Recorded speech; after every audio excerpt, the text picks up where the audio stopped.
Yo, welcome to season 14, episode 4, a Patreon private lecture for the Golden Pairs. I'm your host, C.S. Joseph. Anyway, we're going to get down to it. The fourth golden pair, which is ENFJ and INFP. Oh, yes, an actual lecture that includes the INFP for once. Yes, it's kind of like as if I've been, literally avoiding them for like ever and ever and ever and ever. But, what can I say? Like, you're welcome. Yes, that was a Moana reference, if you didn't know.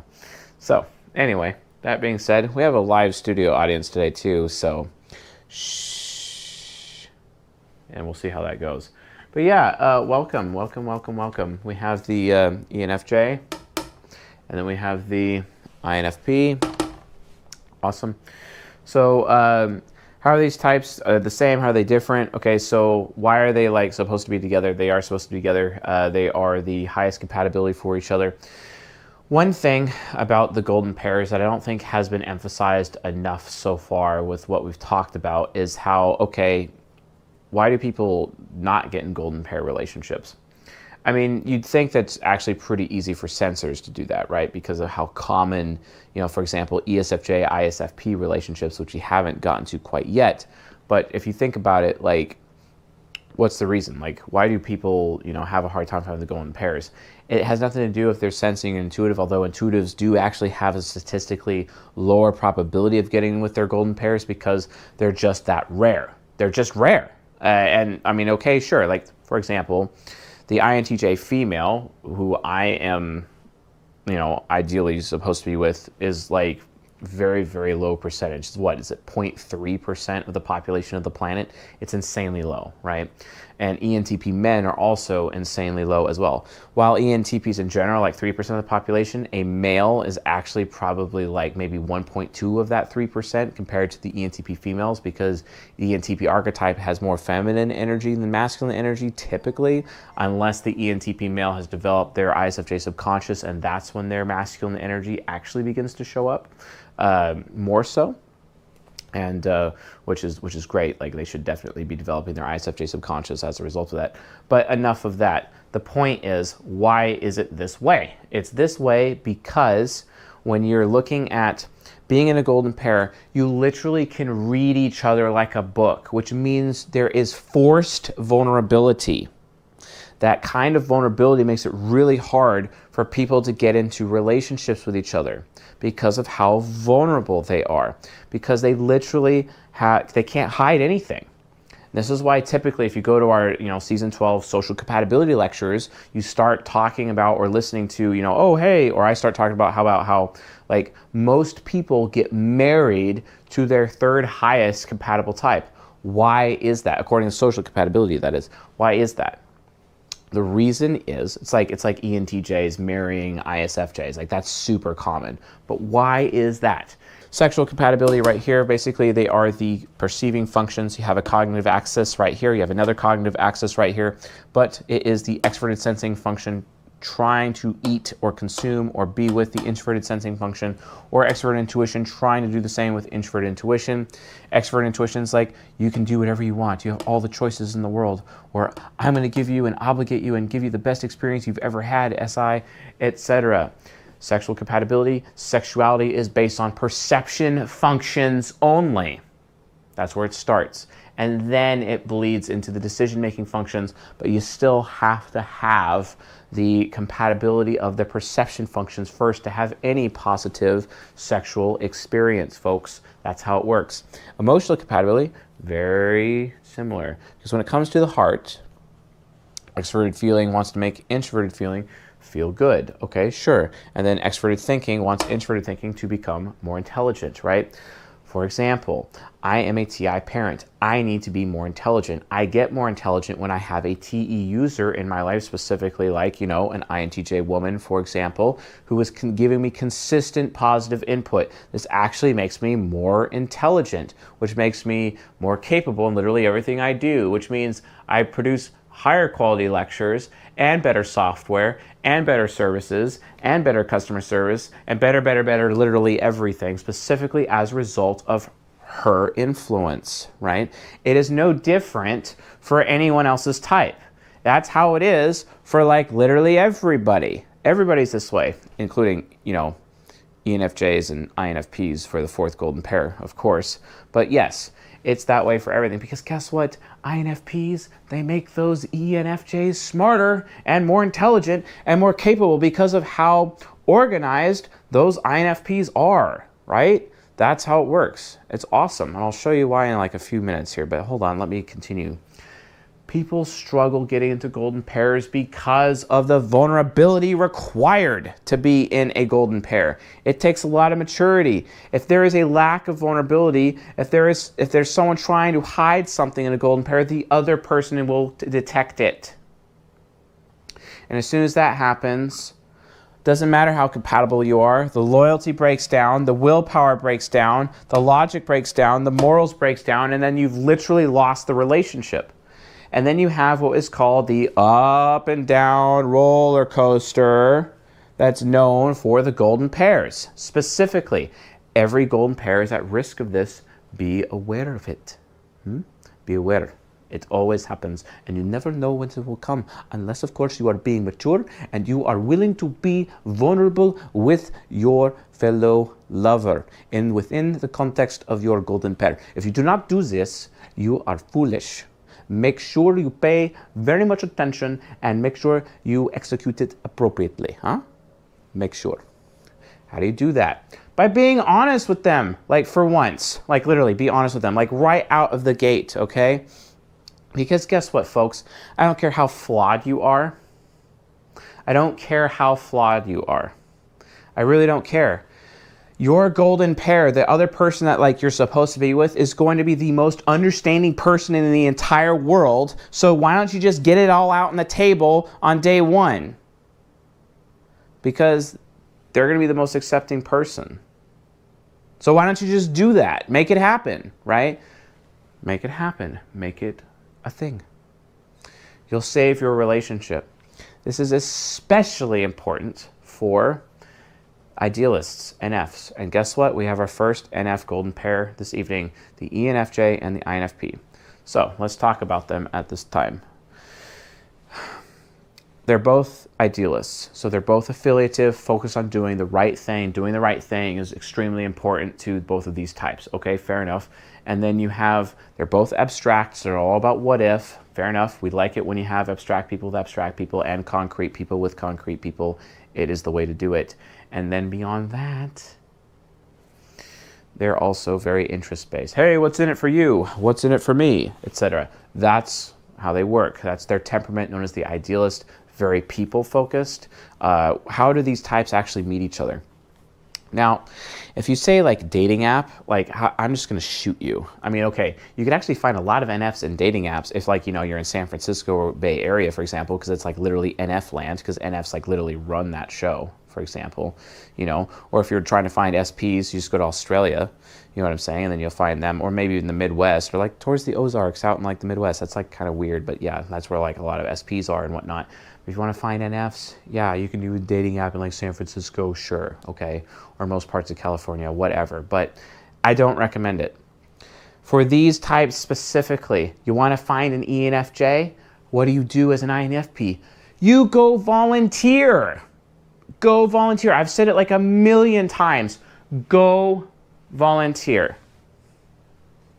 Seriously, go volunteer. Because if you go volunteer, the ENFJ is usually the person who's running whatever volunteer or supporting event or community organization or blood bank or food bank or hospital fundraiser and all this random stuff. They're usually running that. And then they'll see you, the very insanely cute INFP, be like, oh, wow, they're so cute. I just have to like want to be around them and give them a good experience because they're like just like the ultimate like plushy person. Yeah, that's like literally what happens, you know. They can't help but be attracted to you, the INFP, who's doing the moral thing and doing their moral duty and showing up. And then as a result of showing up, they're literally like, you know, helping people because they're very people focused, because they're idealists. And of course, you will find each other. That's why the best place to find NFs is volunteering. It's also really good to find them at church. If you want to find affiliative types, go to church. You will find all the NFs and you'll find all the SJs at church. If you're someone like me who has his INTP friend telling him, "Oh, I'm so sorry, Chase, you just suffered a breakup. Well, let me give you some tips, bro. I think you need to find yourself a nice girl at church. That'd be really good." Except like, oh wait, the girl that I'm like mostly destined for is usually an atheist, and I kind of like prefer it that way, let's be honest. They're usually an atheist, and you think they're gonna be spending any time at church? No, they're not actually going to be spending any time at church. Why would they? You see what I'm saying? So that's obviously really poor advice from my INTP friend, of course. But for anyone else, if you want to find affiliative types who are focused on doing the right thing, go to church. You will find NFs, you will find SJs like crazy, a mixture. But if you really want to find NFs, go to volunteer events and you will find them. You will have a higher chance of extracting your golden pair, because the best way to get your golden pair is to go to where they are, obviously, right? This is like logical. So anyway, how are they different? Look at their interaction styles. ENFJs, they're direct, initiating, control, say what they mean what they say. Very direct. They choose their role in the conversation. They're going to tell you to get the milk, whereas the INFP, they're very informative. They're going to be like, hey, there's no milk, giving the ENFJ the opportunity to choose their role in the situation, because the INFP is just hoping secretly that the ENFJ would volunteer to go get it for them instead of telling the INFP to go do it. Because the INFP at times, you know, they got that little laziness factor going on. Not ideal, but you know, sometimes it is the good pleasure of their ENFJ lover to go do it for them anyway, and to show them that they care. And then the INFP feels so good, and then they capitulate and like maybe reciprocate. Hashtag maybe on the reciprocation, just so you know. Yeah, guys, like NFPs out there, don't be like depraved and selfish, and actually like, you know, help and contribute in your relationships. The problem is, especially in relationships, something I've noticed about INFPs, and this is very common, the less experience they have in relationships, the more dangerous they actually become to their lovers. Why is that? Well, for example, a good friend of mine married an INFP who was basically spoiled their entire life and raised spoiled all the way from the beginning to the point where they expected said spoilage and that spoily behavior in their marriage. And they thought, oh, I'm married now. It's like perfect fairy tale marital bliss. I don't have to like do anything ever. Wrong. But the INFP was conditioned into thinking that. So make sure if you're considering INFPs, either they have experience, preferably some semblance of failed relationships in their lives, so that they felt pain, so that when they hit rock bottom, that they have actually had the experience of pulling themselves out of the ditch. That way they're actually better and more efficient as lovers, instead of, because then all of those really terrible expectations that they may have had from childhood are completely gone and like not a thing anymore. That would be nice. Or look for an INFP who, if they do lack really rough experience, you just make for damn sure that they are not spoiled, right? And if they are spoiled and you still want to seek a relationship with the INFP to obtain the golden pair as an ENFJ, do not spoil them yourself. Do not enable them.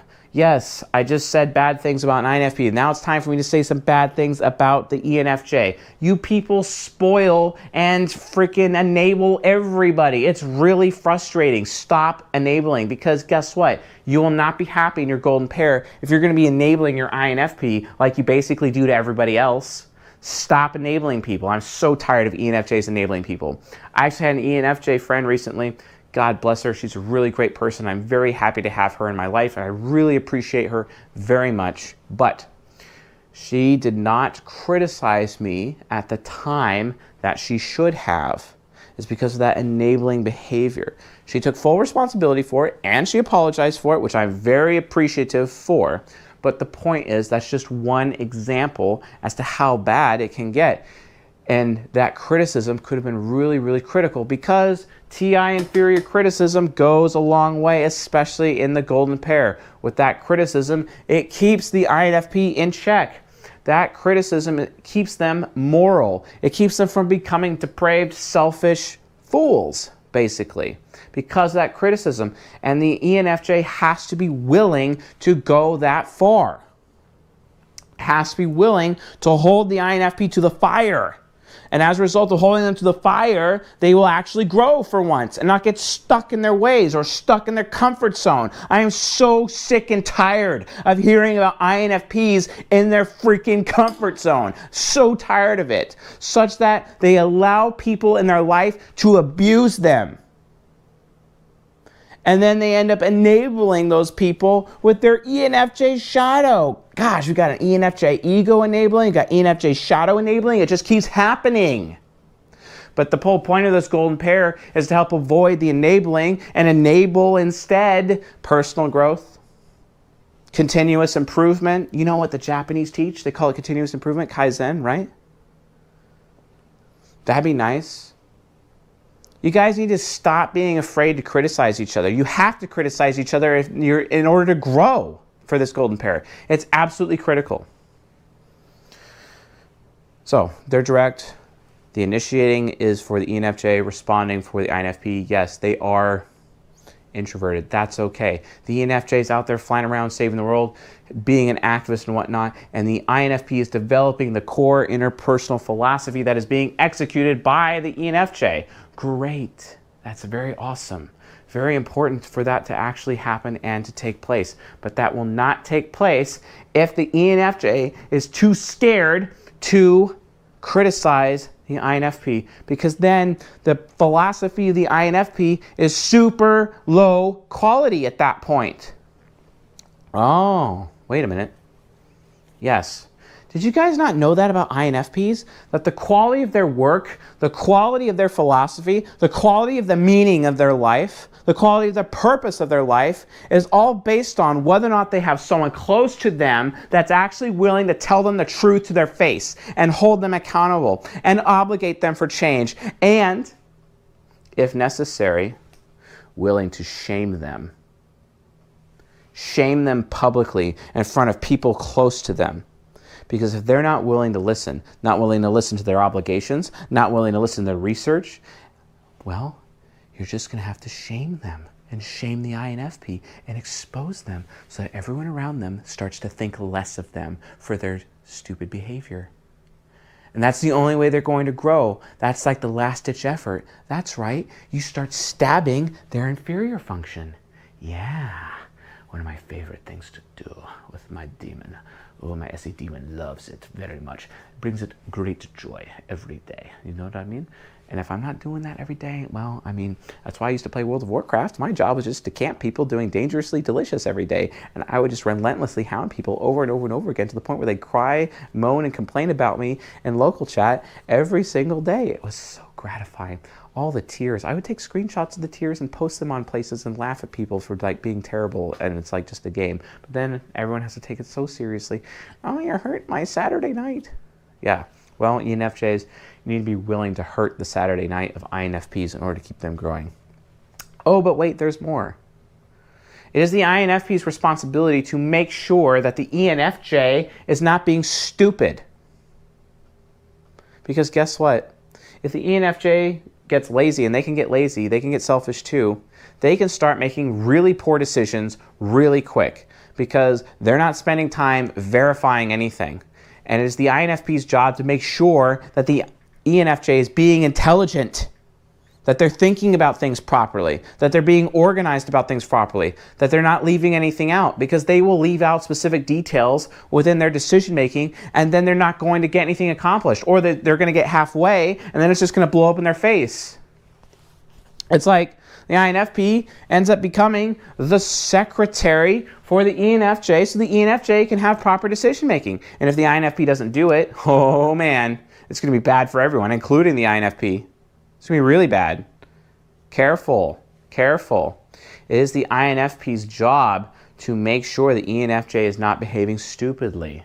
It is super, super central to this golden pair. Completely central. It is a requirement. Nothing is going to happen unless that happens. It's absolutely important. wow, if this is actually working, you know, my GoPro with power and sound connected to it, I can actually go beyond an hour with this. I might torture this audience here. All my lovely patrons that I love so very much. I might be able to torture you with a longer lecture than usual. Let's see. All right. So then they're both control types. Awesome. They focus on the outcome, which means they develop an individual process for specific outcomes. Fantastic. Which means they're both going at their own pace. They're both taking their time to do things, which is actually really healthy for both. Whereas like I'm a movement type, I need to be with movement type because I'm moving fast, they're moving fast. Thank God. But these types, they take it easy. They really need to have the room to take it easy, so take it easy with them. It's okay, it's not a bad thing. And that's kind of why these types need each other, because they're not rushing each other, right? It's different though with SPs and SJs, because SPs, they want to be able to, you know, they either want to be super slow or super fast if they're control versus movement, but with the SJ that they're with, they want them to be the opposite that they are. And for some reason it works for them. But when it comes to intuitives, no, not necessarily. You need an interaction style that's actually compatible, where you have the initiating with the responding, and then you have the movements together, and then you have the, you know, the directs versus informative. But for some reason with the intuitives, it's better to have people that are both movement or both control because of how they organize their life. And that is how they organize their life. Why is that? Because reality doesn't matter that much to intuitives. The what if matters more. And they want to move through the what if together faster, or they want to move through the outcome better, you know, faster, slower, or more organized, more organized approach. So don't forget that. So that's your interaction styles. Same temperament, different interaction styles. So why do these two types come together? Why do they need each other? Well, for a lot of important reasons. Very, very many important reasons. So let's actually take a look at that. So again, sexual compatibility, emotional compatibility. These two types are able to meet all of each other's needs. They're able to meet all each other's sexual needs. I think I'm done being like a wizard conductor with my interesting elder wand. We'll get down to some red marker here. They're able to meet each other's sexual and emotional needs. It's absolutely powerful, and it is incredible, the synergy that these two types have. And not only that, when they get together, that synergy has the ability to move mountains for communities, move mountains for entire towns, cities, families. Let me tell you the power of this type. My aunt, she's an ENFJ, for example, and she's got like an INFP assistant who hangs out with her at work and whatnot. And every year for Thanksgiving, they get, because she runs like the buses for the school district, they get the Fill the Bus event. And they literally take the bus, an actual school bus, and park it in front of every single grocery store in town.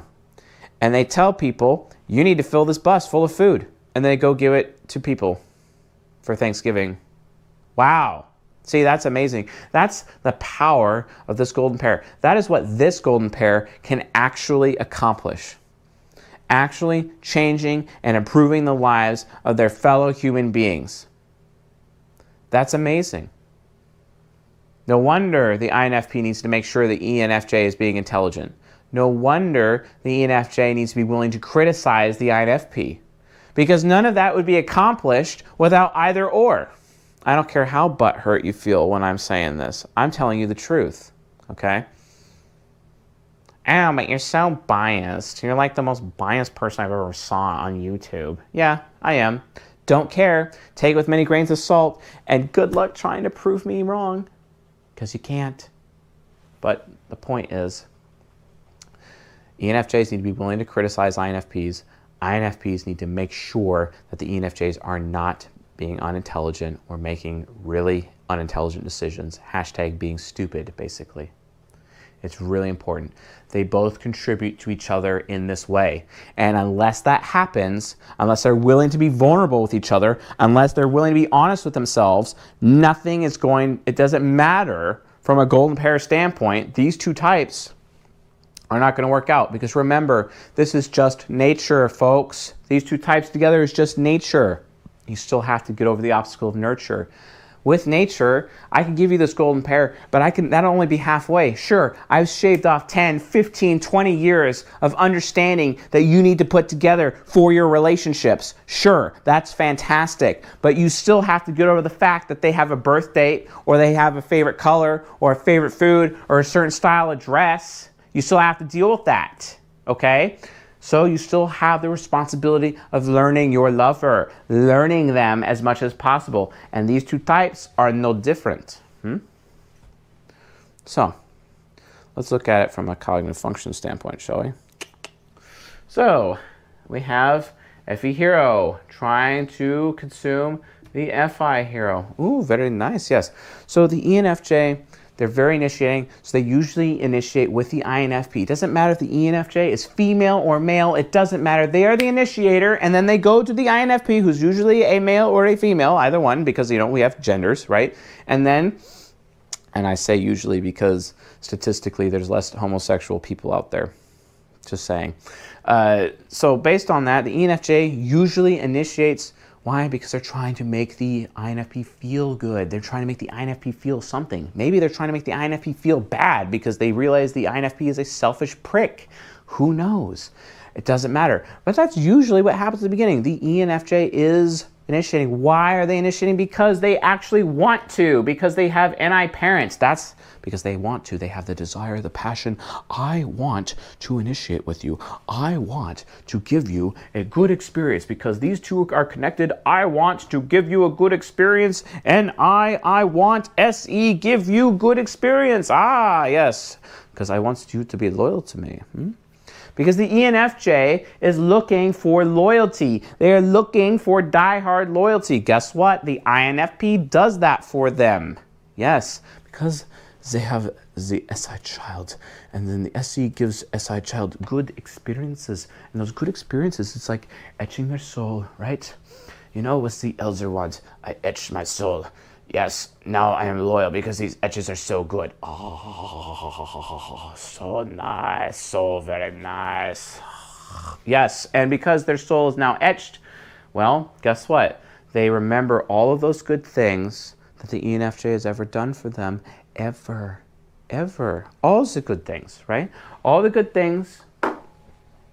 And then when the ENFJ ultimately screws up, and they do, because everyone screws up, the INFP will remember all the good things that the ENFJ has ever done for them and still be loyal to them and still tolerate and put up with the fact that the ENFJ kind of screwed them over this one time, right? Loyalty, die-hard loyalty, right?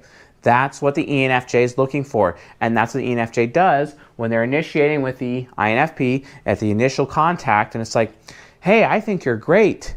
I think you're so smart. TI inferior thinks that TE inferior is so smart and intelligent. LOL. But that's literally what happens, because the ENFJ, when they're looking at the INFP, it's like, wow, you're really organized. You know how to do your taxes. You're like an accountant. You're really good at day trading. You're like, wow, you could take charge in a situation. You understand project management. You're like an awesome secretary. Wow, I wish I was so smart like that. I wish I could do a spreadsheet like that. Wow, I wish I could do math like that. Wow, I wish I was a crazy, amazing, brilliant academic like that. Oh yeah, by the way, if you guys didn't know, which type do I actually think is the most intelligent of all the types? Most people would think it's INTP. No. I actually personally maintain that the INFP is likely the most intelligent of all the types, actually, because of their absolute mastery of academia. It's unbelievable. That's why I consider people like Keanu Reeves, you know, an INFP, probably the most intelligent guy out there, to be honest. I bet his IQ is insane.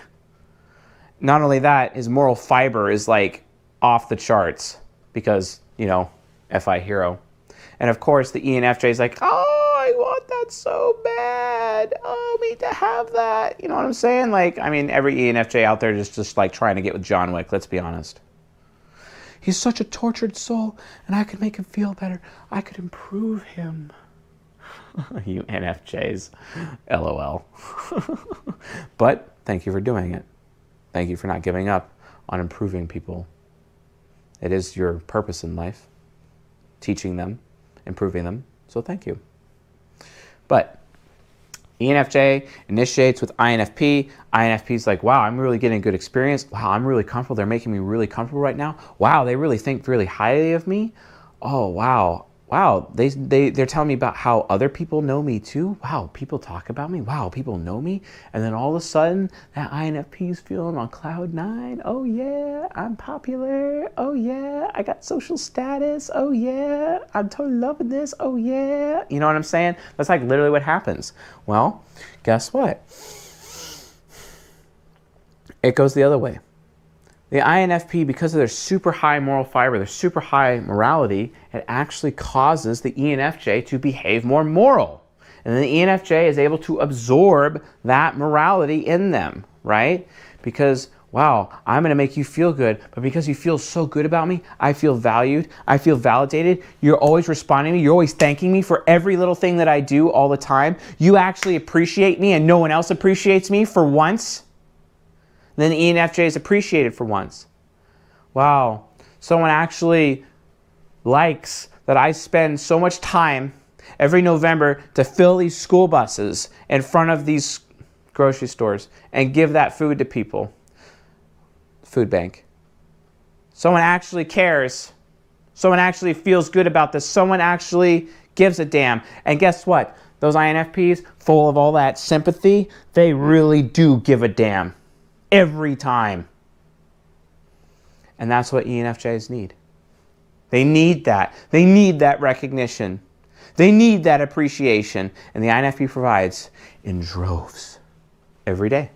Every single day. Every single moment. It's always there. It's never turned off. And the ENFJ needs it. The ENFJ craves it. They cannot live without it. Right? But then, the INFP's like, you could do whatever you want. I'm not going to limit you. See, ENFJs, especially like when they're children, they're limited by other human beings. They're limited by adults. They're limited by the choices that they have. Their freedom is inhibited, especially like, even in the bedroom.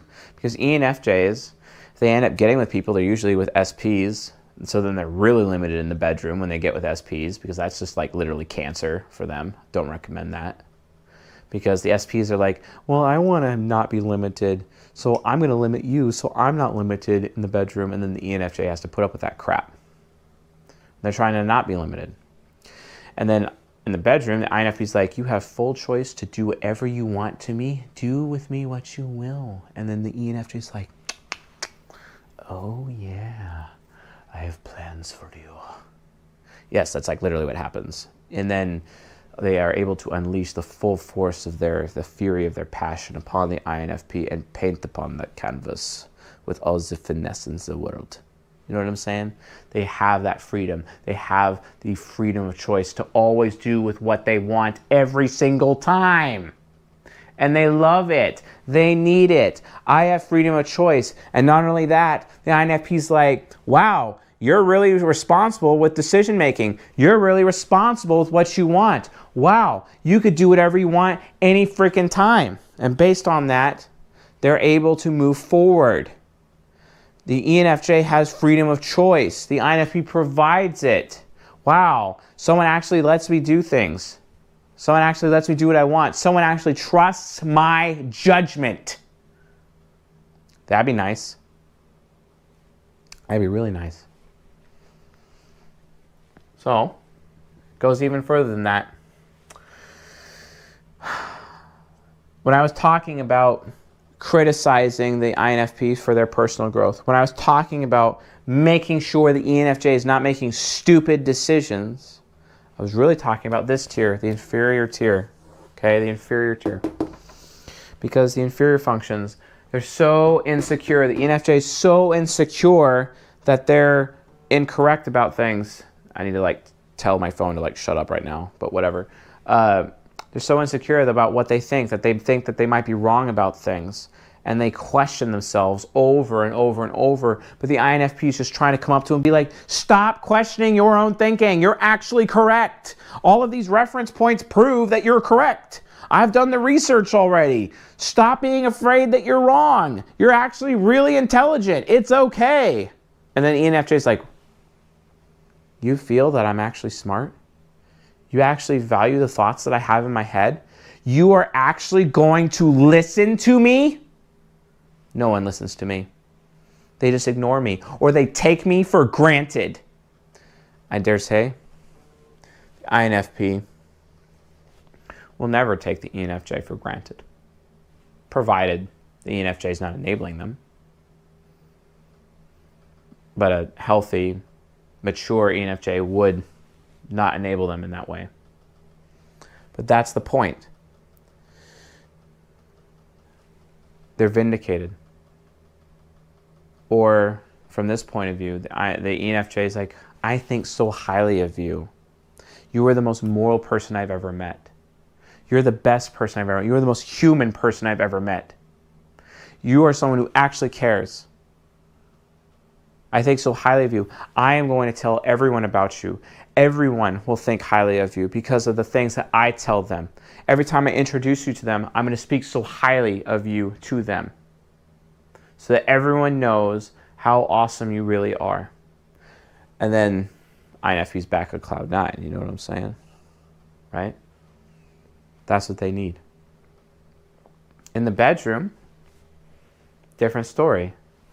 INFP gives that ENFJ full freedom to do whatever they want to them. And then afterwards, after they're in the mood even more, after they're even more comfortable, after they're relaxed, then it's like a switch turns on, and then they're able to absorb the fury, the passion of the ENFJ, the NI parent, and absorb it with their NE parent, and then give it back to them. It's like literally like, you ever seen that show Avatar, The Last Airbender? It's like literally that scene where you have Aang going after the Fire Lord, and the Fire Lord in the final fight, the entire series, starts lightning bending and just puts a nice bolt of lightning right at Aang, and Aang absorbs it and then redirects it right back at the Fire Lord. That's literally what happens in the bedroom between these two, because the ENFJ starts lightning bending and just freaking shocks the hell out of that INFP, and they redirect that energy right back at them. That's literally how they are in the bedroom. It takes a little bit of time to warm up and wind up that INFP. Takes a little bit of time, but it comes, and then it's coming, and it's coming, and then boom, and then the INFP takes control.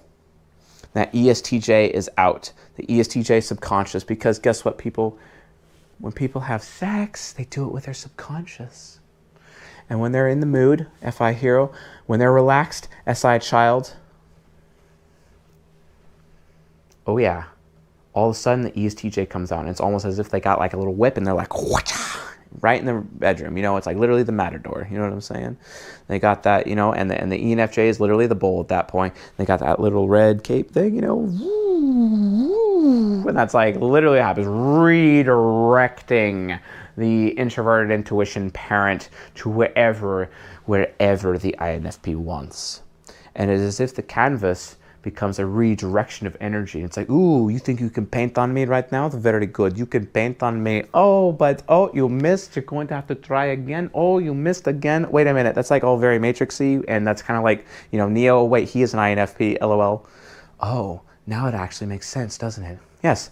It's like literally like Neo and Trinity in the bedroom. You know what I'm saying? That's like literally what happens. You know what I'm saying? Yeah.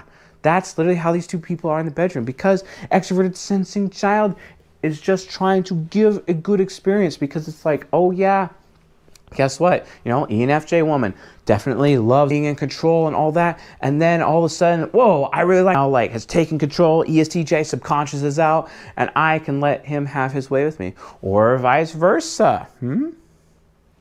Right? ENFJ man, you know, really going in. And then all of a sudden the INFP's on top. It's like, whoa, what happened? Hello. And then she's in control, right? It's all about swapping control in the bedroom between the two. Yeah, pretty awesome. And all of a sudden one is maybe directing the experience, and all of a sudden the other one is directing the reception of the experience. It's kind of like, you know, when you have those airplanes with those nozzles and they're flying in the air and one's trying to aim the other thing and they're trying to fuel it and all of a sudden they're in and it's like, oh, we're getting fuel now. It's the same kind of thing.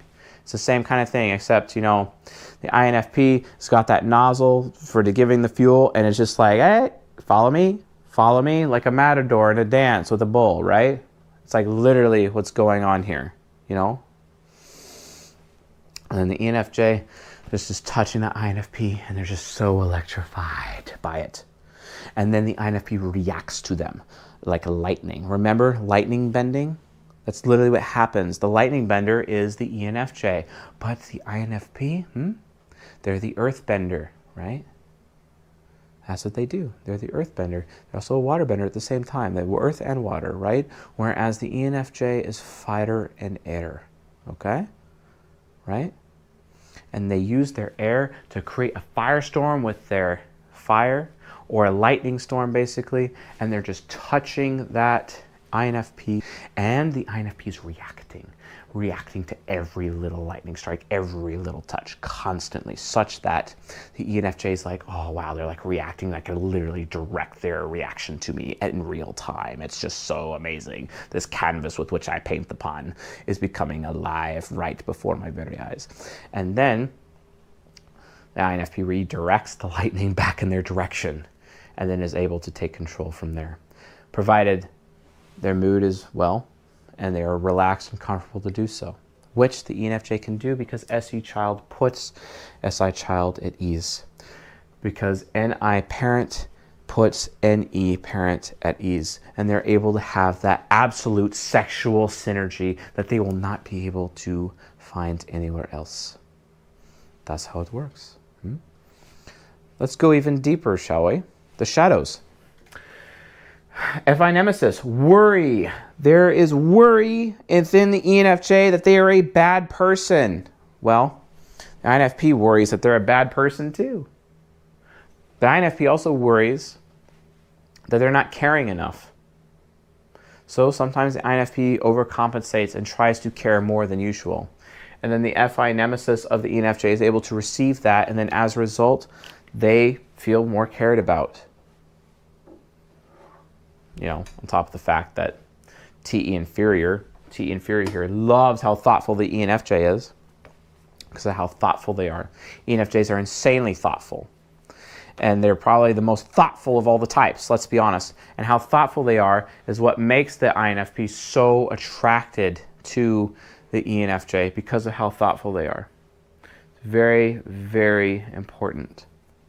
Very important.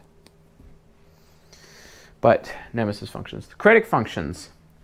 The ENFJ is very critical over what everyone else wants. Why? Because they are very responsible with what they want themselves, but they see everyone else in the world as irresponsible with what they want. But the INFP does not allow themselves to want anything because they have NI critic, which it's like, oh, okay, well, I'm very critical towards other people wanting anything, but you don't let yourself want anything, so that's okay. And you're just being dutiful to me. That's okay. That means you're loyal. Okay, I'm cool with that, says the ENFJ. And then from the INFP point of view, when it comes time for me to actually make decisions because I know what I actually want for once, you give me the space in the room to actually make that decision and move forward with that intention. No one else does this for the INFP. Go, okay, yeah, sure, maybe ENTJs do, but ENFJs do it for them perfectly. And they respect the decision of the INFP when the INFP actually really does know for a fact what it wants. And once it does, it goes for it with all of its might, because that's the power of NI critic. That's the power of an NE critic as well. Giving the INFP a choice, which typically the INFP is not the one that makes that choice, is not the one who makes decisions based out of willpower or impulse or passion, but they can every now and then, after they spent so much time thinking about it, feeling on it, right? Being comfortable about it, being in the mood for it.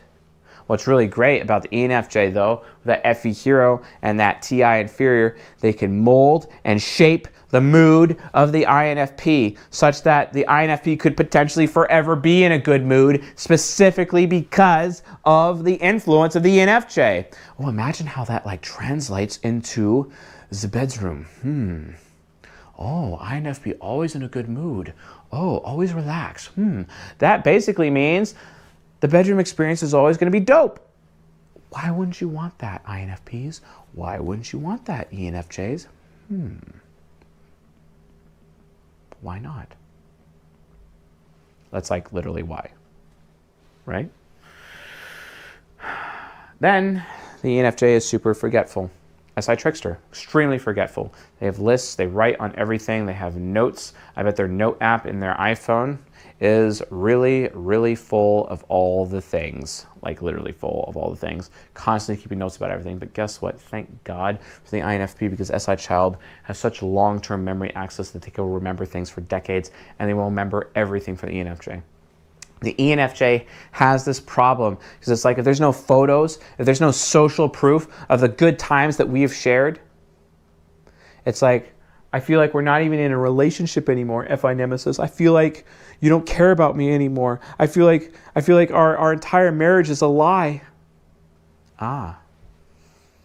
But ESTJ subconscious, as part of the INFP, keeps track of the relationship. They are the curator of the relationship.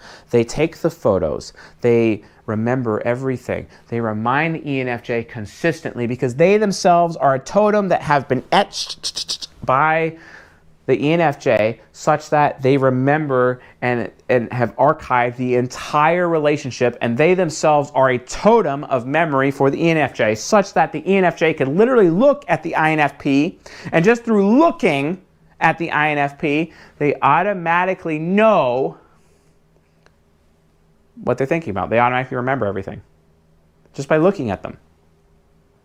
Oh, I really forgot this one thing. And then they just come over and look at the INFP and they're like, oh, that's it. And the INFP's like, what just happened? You know what I mean? That's like literally what happens, you know? Because the INFP is literally that walking totem, that walking archive, that walking library for their ENFJ lover. Their ENFJ can't live without them that way. That's why death really, really horribly impacts. Like the death of the INFP in this relationship would completely screw with the ENFJ. The ENFJ wishes that they were the ones that went first, because with the death of their INFP, it's as if they've completely lost their minds. That they don't remember anything. It wasn't even real. Because without them there, I'm not who I am anymore. I don't even know who I am anymore. It's a complete loss of identity. That's why always the ENFJ secretly hopes that they're the one that goes first.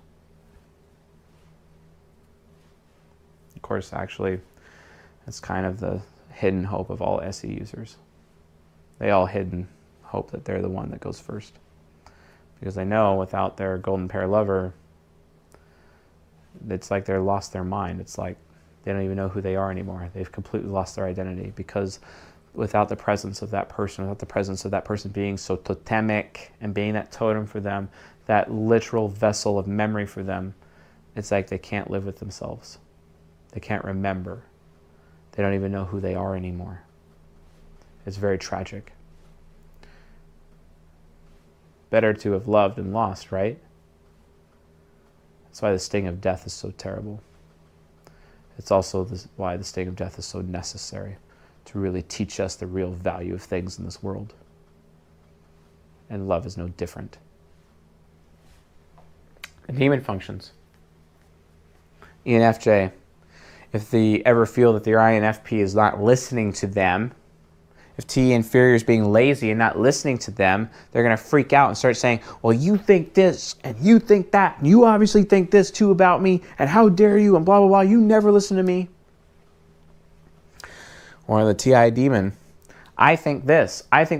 Wow, I've spent all this time listening to you, but I don't even get an opportunity to give my opinion around here. When do I get an opinion? Apparently my opinion doesn't matter. So you know what? Screw you. We're just going to do what I think from now on. Because obviously you're too incompetent to give me the opportunity to actually share my opinion. So now my opinion is literally law. And as John Wick said to his enemy, yeah, I thinking I'm back. That's where that comes from, the TI demon. I'm thinking I'm back. You know, returning as an assassin.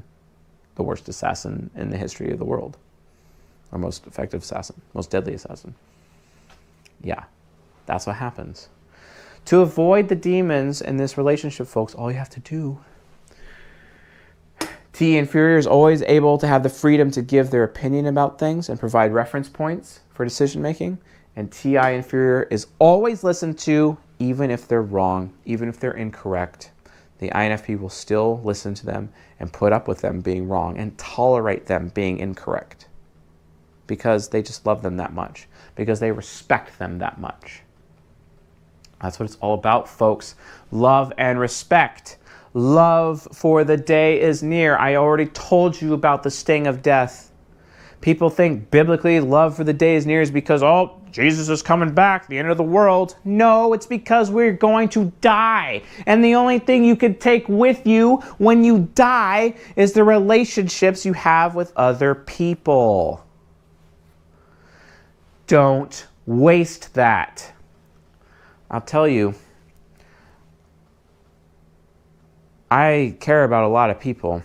It's funny, actually, I like a lot of people that don't like me. I've always had that problem. I've always had that problem. It's usually with ISTPs, actually, and ESTPs. It's usually with STPs that I end up liking them, but they don't like me for some reason. It's because I'm annoying to them, or because I've been stupid zoned, or whatever. Or that guy's way too flighty. Woo, flying around the world. Woo, outer space. That's literally their point of view with it, right? See, that's the thing, folks. You really have to emphasize your relationships with other people. Practice the golden pair. I promise it's worth it, especially with these two types. The INFP is helping the ENFJ get stronger, and the ENFJ is helping the INFP get stronger as well, becoming more intelligent, becoming more moral people, and then through this endless synergy that these people have, lives around them will change. In as much as they change each other's lives, as they change each other's lives, so also are these two types changing the lives of others. The ENFJ improves the core interpersonal philosophy of the INFP, and the INFP perfects their philosophy such that the ENFJ implements the philosophy for the sake of their fellow man. For the sake of their fellow man. Why not? Why not do that, right? How many times have we seen INFPs like Robert Greene, for example, changing the world with what he says? Have you guys ever read the 50th law? The 50th law of power? Let me tell you what the 50th law of power is. And I quote, "Don't be afraid." Don't be afraid if you're intelligent, ENFJs. Don't be afraid if your voice is going to be squelched such that no one would listen to your opinion. The greatest fear of the INFP, where they're afraid that their thoughts, their feelings won't mean anything to anybody because everyone else is so loud around them that their voice, their small voice, would not be heard. That's why they need the ENFJ, because the ENFJ will make sure that their voice is heard by literally everybody in exchange for their voice being heard by the INFP. That's what they need. That's what they want. On top of being like super amazing in bed with each other, let's be honest. That's like the dopest. And when I mean the dopest, I really mean the dopest. They can't live without each other. They need each other. Memories, sexuality, changing lives, changing each other, making each other stronger. All bases are covered here, ladies and gentlemen. Why would you not want this golden pair? You need to be willing to be vulnerable. You need to be willing to be read like a book to other people. You will not have all that this golden pair has to offer unless you achieve that. And you need that. You need to be honest with yourself and be honest with them. Be vulnerable. They can read you like a book anyway, and you will never be able to hide from them, but they will never be able to hide from you. Good. So, make a commitment. Be honest with yourselves. Be honest with each other, because guess what? They already love you. That's the thing about the golden pair. As soon as you meet the golden pair, whether or not they say it or not, just look at their actions. Just look at their actions. Their actions will speak louder than words. And whether you're not even aware of it, when you're with a golden pair, they already love you, even by default. Even if they try to deny it themselves, they still deep down actually do. Have faith. Don't give up. Know yourself. Know them. Above all else, respect thyself. If you're not in a golden pair, are you respecting yourself? That's the issue. Be honest with yourself, okay? It's okay to be happy, people. I've spent so many years in absolute misery. No more. I am making the decision to live a better life. Not just for myself, but also for my woman. Because I'm going to give to her. In the same way an ENFJ would give to the INFP, and the INFP would receive with joy and bring that joy to the ENFJ, right? These two types were made for each other. Some great men in our lives, INFPs, ENFJs, had great women in their lives, INFJs, INFP, or ENFJs and INFPs, for example, right? They had their golden pairs. They were able to move forward. We saw the power of a golden pair recently, actually. We did the How to Type Steve Irwin edition. It was our Aussie night. And his wife is a golden pair, an ISFJ. For him, the ESFP.